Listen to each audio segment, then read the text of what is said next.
Okay class, अब system of linear equation last class में समझा था, तो हम यहाँ पे एक system of linear equation design करते हैं और फिर देखते हैं कि उसका कोफिशिएंट मैट्रिक्स क्या होता है, उसका ऑगमेंटेड मैट्रिक्स क्या होता है, उसकी कांस्टेंट वैल्यूज क्या होती हैं।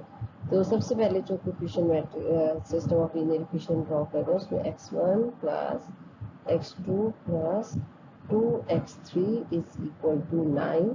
फर्स्ट इक्वेशन ये एक लीनियर इक्वेशन है, x की पावर 1 है।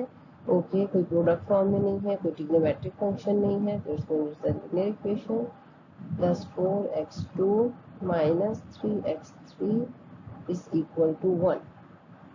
3x1 plus 6x2 minus 5x3 is equal to 0।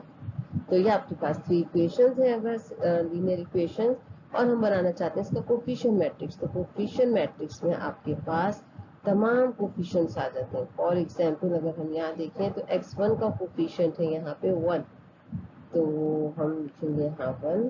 फिर अगर हम यहाँ देखें x2 का कोफिशिएंट क्या है, x2 का कोफिशिएंट यहाँ पे है 1। अगर कुछ नहीं लिखा तो इसका मतलब है कि x2 का कोफिशिएंट भी आपके पास है 1।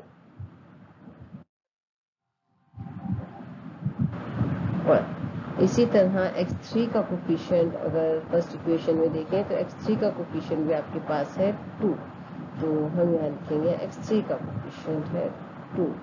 ओके, और ये जो इक्वल के अदर साइड पे आपके पास वैल्यू है, ये एक कांस्टेंट नंबर है।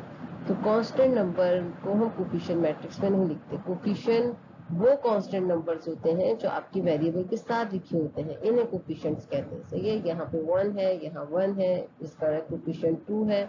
अब नाउ सेकंड फॉर्म में, सेकंड इक्वेशन में x1 का कोफिशिएंट 2 है, x2 का कोफिशिएंट 4 है, x3 का कोफिशिएंट -3 है। इसी तरह थर्ड इक्वेशन में x1 का कोफिशिएंट 3 है, x2 का 6 है और यहाँ -1।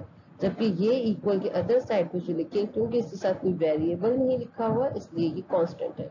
तो हम अब कोफिशिएंट मैट्रिक्स यहाँ पे लिखते हैं। अब लिखेंगे 2 4 -3, और कोफिशिएंट मैट्रिक्स में यहाँ अगर मैं x1 के कोफिशिएंट लिख रही हूँ तो सब x1 के ही कोफिशिएंट्स आएंगे, यहाँ x2 के और यहाँ x3 के। यहाँ इक्वेशन 1 के में हमने x1 के कोफिशिएंट, इक्वेशन 1 में यहाँ x2 के कोफिशिएंट, इक्वेशन 1 में यहाँ x3 के कोफिशिएंट।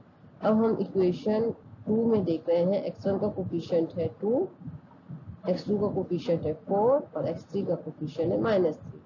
अब इक्वेशन 3 में हम देखते हैं, x1 का कोफिशिएंट है 3, x2 का कोफिशिएंट है 6 और x3 का कोफिशिएंट है -5।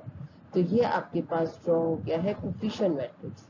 ओके, अब अगर मैं इसका कांस्टेंट मैट्रिक्स देखना चाहती हूँ तो आपके पास कांस्टेंट मैट्रिक्स में वैल्यूज आ जाएंगी, ये तमाम वैल्यूज जो इक्वल के अदर साइड पे लिखी गई है, क्योंकि इनके साथ कोई वेरिएबल इन्वॉल्व नहीं है, so it is a constant matrix.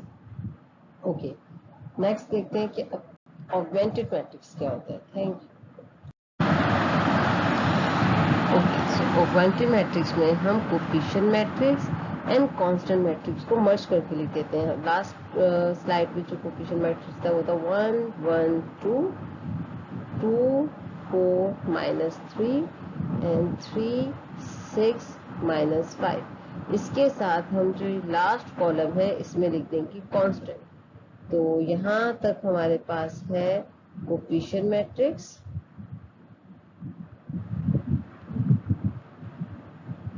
और आगे ये जो लास्ट में है ये है कांस्टेंट। तो जब हम दोनों को मर्ज करके देते हैं तो it becomes augmented matrix. Augmented matrix से हमारे पास यूज होता है एलिमेंट्री रॉ ऑपरेशंस में। तो नेक्स्ट हम देखते हैं कि elementary row operation augmented matrix में कैसे इंप्लीमेंट होता है और कैसे इसके सॉल्यूशंस फाइंड आउट करते हैं। Thanks for watching.